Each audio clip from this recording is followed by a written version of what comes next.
Dalawang LPA o Low Pressure Area binabantayan sa loob ng Philippine Area of Responsibility o PAR. Isa rito ay naging ganap ng bagyo. ITCZ o Intertropical Convergence Zone patuloy na nakakaapekto sa malaking bahagi ng bansa at nagbabadya ang unang bagyo sa buwan ng Nobyembre, ang bagyong Tino. Posibleng maglandfall sa Visayas sa mga susunod na linggo.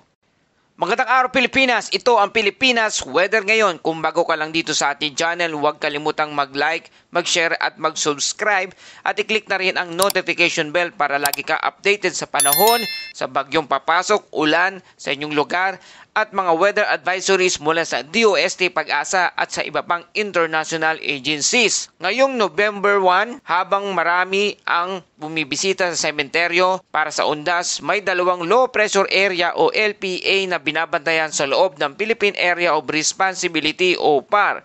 Isa rito ang LPA 10J na mababa pa ang tsansang maging bagyo at ang isa naman ay LPA 10I na ngayon ay opisyal lang naging Tropical Depression Tino ayon sa Japan Meteorological Agency o JMA. Mga kababayan, ayon sa DOST Pag-asa, ang LPA o Low Pressure Area 10J ay huling namataan sa layong 160 kilometers kanluran ng timog kanluran ng Coron, Palawan.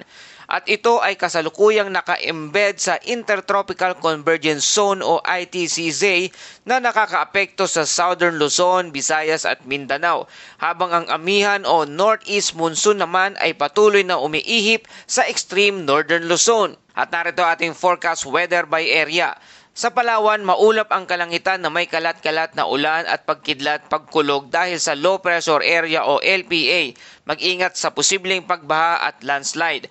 Sa Cagayan, maulap din na may kalat-kalat na ulan dulot naman ng shear line. Sa Batanes, bahagyang maulap hanggang maulap na may mahinang pag-ulan dahil sa amihan. Sa Visayas, Mindanao, Bicol at natitirang bahagi ng Mimaropa, bahagyang maulap hanggang maulap na may panakanakang thunderstorm dulot naman ito ng Intertropical Convergence Zone o ITCZ. Sa Metro Manila at sa nalalabing bahagi ng Luzon, karaniwang mainit sa umaga tapos biglang uulan sa hapon o gabi dahil sa localized thunderstorm. At may babala po tayo ng posibleng flash flood o landslide sa mga lugar na nakakaranas ng malalakas na pagbugso ng ulan. At para sa ating wind and sea condition, sa Northern Luzon, katamtaman ang hanggang malakas na hangin sa northeast to east na may bahagyang maalon hanggang maalon na karagatan na 1.5 hanggang 2.8 metrong taas. Sa Visayas at sa natitirang Luzon, banayad hanggang katamtaman southwest to southeast, slight to moderate seas. Sa Mindanao, banayad hanggang katamtaman west to southwest winds, slight to moderate seas. At para sa ating temperatura, minimum temperature 25.6 degrees Celsius na itala kahapon ng alas 5:30 ng umaga at ang maximum temperature ay 32 degrees Celsius na itala naman bandang alas 2 ng hapon. Ang araw ay sisikat mamayang alas 5:52 ng umaga at lulubog naman ito mamayang alas 5:28 ng hapon. Ngayon naman mga kababayan, tutok tayo sa seryosong bahagi ng ating ulat, ang binabantayang Tropical Depression Tino PH. Ayon sa JMA o Japan Meteorological Agency, ang dating Low Pressure Area 10I o LPA ay lumalakas at naging ganap na bagyo sa silangang bahagi ng Mindanao. Ika-20 bagyo sa taong 2025 at ang unang bagyo naman ngayong buwan ng Nobyembre. At narito ang ating forecast track. Inaasahang kikilos ang bagyong Tino pakanluran papalapit sa Eastern Visayas o Caraga. Posibleng maglandfall sa Martes, November 4 sa Eastern Visayas at tatawirin naman ang Kabisayaan hanggang Northern Palawan pagsapit ng Miyerkules, November 5. Ang insensitive forecast nito ay base sa model comparison ng JMA, ECM, WF, JTWC. Mataas ang posibilidad na si Tino ay magiging isang malakas na bagyo o typhoon category bago maglandfall. May posibilidad din ito'y mag-intensify para maging isang super typhoon level kung tatama ang kondisyon ng dagat.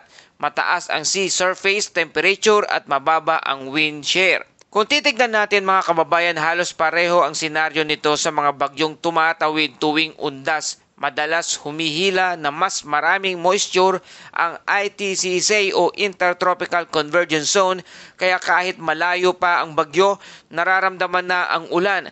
Kaya habang maaga, siguraduhin nakamonitor tayo sa mga advisories, lalo na sa Eastern at Central Visayas. Alam nyo ba mga kababayan, noong mga nakarang taon, ilang bagyo rin ang tumama sa undas period.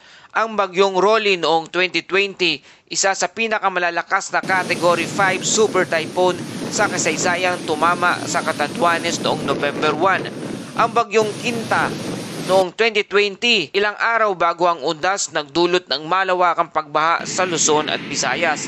At ang bagyong Tomas naman noong taong 2018, humina bago maglandfall pero nagdulot ng mga pag-ulan sa Hilagang Luzon. Kaya hindi biro ang ganitong mga petsa. Habang marami ang bumibisita sa sementeryo, madalas ay dito rin dumarating ang mga bagyo sa ating bansa. At narito ating safety reminders, mga paalala sa ating mga kababayan. Una, mag-monitor sa mga official source tulad ng Pag-asa, DOST, NDRRMO at dito sa ating Pilipinas Weather Ngayon para sa real-time updates. Pangalawa, ihanda ang emergency kit, ang flashlight, battery, first aid at pagkain. Pangatlo, i-charge ang cellphone bago pa mag-brown out. Pang-apat, ilagay sa mataas na lugar ang mga dokumento at gamit o kaya laging handa, anytime pwedeng kunin kung nakatira sa mababang lugar. Iwasan muna ang bumiyahe sa karagatan kung malalakas ang hangin at alon sa inyong rehiyon. At narito ating Bible verse of the day mula sa Psalms 46 verse 1, God is our refuge and strength, an ever-present help in times of trouble. Mga kababayan, habang papalapit ang bagyo, huwag tayong magpanik. Maging handa pero manatiling may pananampalataya. Ang kalikasan ay di natin kontrolado pero ang ating pananampalataya at pag-asa sa Diyos ay sandata sa gitna ng unos. At yan po ang ating kabuong ulat sa lagay ng panahon ngayong araw ng Sabado, November 1, 2025. Mula sa dalawang LPA o low pressure area na nasa loob ng ating Philippine Area of Responsibility at ang isa ay naging ganap ng isang bagyo na tatawaging Bagyong Tino, ang number 1 na bagyo ngayong buwan ng November. At sa ating forecast weather vary area at forecast track ng Bagyong Tino sa mga susunod na araw o linggo. Kung nagustuhan ninyo ang update na ito, huwag kalimutang i-like, i-share at i-subscribe ang ating channel. Sama-sama tayo maging handa, alerto at maalam sa panahon.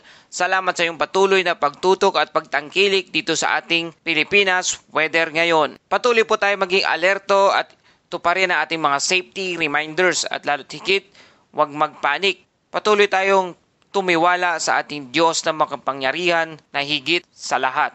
Ito ang Pilipinas Weather Ngayon na lagi nagpapaalala, maging handa, maging ligtas, maging alerto. Ingat tayong lahat.